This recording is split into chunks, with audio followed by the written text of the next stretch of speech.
তো এখন আমাদের নবী সাল্লাল্লাহু আলাইহি ওয়াসাল্লাম উম্মত হতে পারাটা কি সৌভাগ্যবান ব্যাপার মনে হয় কিনা, সৌভাগ্যের বিষয় মনে হয় কিনা?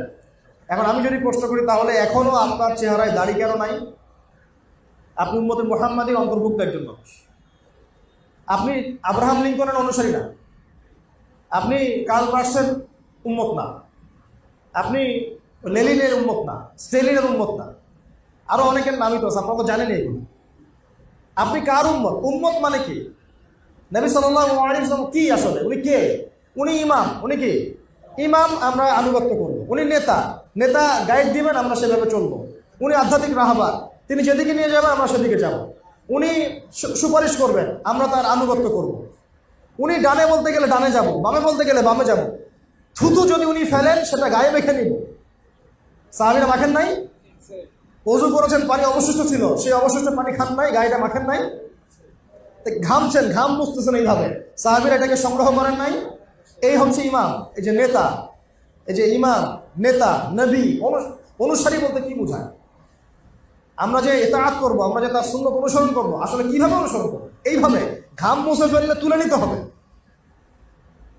থুতু কফ ফেলেছেন উঠাই নিতে হবে, ওযু করে পানি রেখে দিয়েছেন, ওই পানি নিজে সংগ্রহ করার জন্য কারাকারি করতেন সাহাবীরা। দৃশ্যগুলোকে চিন্তা করতে পারেন? দৃশ্যগুলো একটু চিন্তা করেন। অনুসারী কাকে বলে? তাহলে এখন আমাদের ব্যক্তি জীবন থেকে আসি। আমার বডির মধ্যে নবীর পোশাক নাই, অন্য কাউকে নবী হিসেবে কেমনে মানতে পারি? কিভাবে যে মানতেছে তার সাথে আমার চলাফেরা থাকতে পারে? কিভাবে যে মানতেছে ওর সাথে আমার ওঠা বসা হতে পারে? ওর সাথে আমার রিজিকের ব্যবসার লেনদেন কিভাবে হতে পারে? আমি কেমন করে তার পূর্ণ ব্যবহার করতে পারি? যদি গায়রত থাকে, ব্যক্তিত্ব থাকে এবং নবীর প্রতি সত্যিকারের মহব্বত থাকে, কিভাবে তাকে কেউ গালি দিচ্ছে আমি তার পক্ষপাতিত্ব করতে পারি? কিভাবে তাকে নিয়ে মানুষ ব্লগে লিখছে আমি তার পক্ষপাতিত্ব করতে পারি? কিভাবে আমি তার বিরুদ্ধচারীদের সঙ্গ দিতে পারি? তারপরে আসবে এই কথাগুলো। আমার শরীরটা কেন এখন তার মতো হলো না? আমার বয়স 20, 25, 30, 40, 50 হয়ে গেল, এখন পর্যন্ত আমার বুঝ আসলো না যে আমি কারোর মত, কাকে ফলো করতে হবে? তাহলে কেন দাড়ি নাই? কেন আমাদের মাথায় সবার টুপি নাই, পাগড়ি নাই? কেন আমাদের জুব্বাগুলো ঠিক হচ্ছে না, পোশাক ঠিক হচ্ছে না? টাকনু নিচে কিভাবে কাপড় পরতে পারি? টাকনু নিচে পড়লেই জাহান্নামে যেতে হবে। সত্যি কথা বলছি এটা, যে কেউ যদি দাড়ি এক মুষ্টি রেখে এভাবে ছেটে ফেলে, অনেক সাহাবীর আমল আছে এর উপরে, জায়েজ, ঠিক আছে। আবার ঘরের কোন একজন ব্যক্তি দাড়ি হালকা হালকা রেখেছে, পুরোপুরি ছেড়ে দেয় নাই, এর কারণে সে জাহান্নামে যাবে সরাসরি, এমন কোনো কথা নাই। আমি কিন্তু কাটতে উৎসাহিত করলাম না, কথা উল্টা দিকে নেবেন না। বাঙালিদেরকে ওয়াজ করা মুশকিল বিষয়।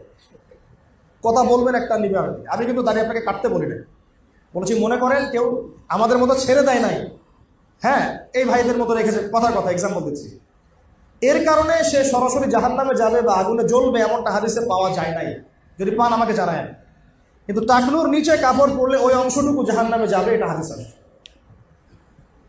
কথা বুঝতে পারলাম? তাহলে আমাদের পোশাক থেকে শুরু করতে হবে, আমার আকীদা থেকে শুরু করতে হবে। এখন আমার ঘুম, আমার খাওয়া, ঘুম কয়জনের নবীর মতো আছে বলেন? আমরা রাতকে দিন বানাইছি, দিনকে রাত বানাইছি। খাওয়া দাওয়া কয়জনের নবীর মতো আছে বলেন? খাবার সামনে আসলে 7 পেট করে খাই আমরা। নবীজি বলছেন 1 পেট খাও, পেটের 1 ভাগ খাও, 1 ভাগ পানি পান করো, 1 ভাগ শ্বাস প্রশ্বাসের জন্য খালি রেখে দাও। এই যে রমজানে রোজা রেখেছি, অল্প খেয়ে আমরা থাকতে পারি নাই, কোনো সমস্যায় মরে গেছে, অসুস্থ হয়ে গেছে, বরং আরো সুস্থ হয়ে গেছে। রমজানের আগে কোলেস্টেরল ছিল দেখা গেল 300, রমজানের পরে দেখবেন কোলেস্টেরল হয়ে গেছে 150। এমন হয় নাই? ব্লাড প্রেশার ঠিক হয়ে গেছে, ডায়াবেটিস ঠিক হয়ে গেছে, তাই না? রমজান রোজা রেখে মানুষ সুস্থ হয়ে গেছে, আলহামদুলিল্লাহ। এর মধ্যে শেফা আছে। চীনের না জাপানের একজন বিজ্ঞানী গবেষণা করেছিলেন রমজানের কোষের উপরে, রোজা রাখার উপরে, ফাস্টিং থেরাপি, নোবেল পুরস্কার পাইছে।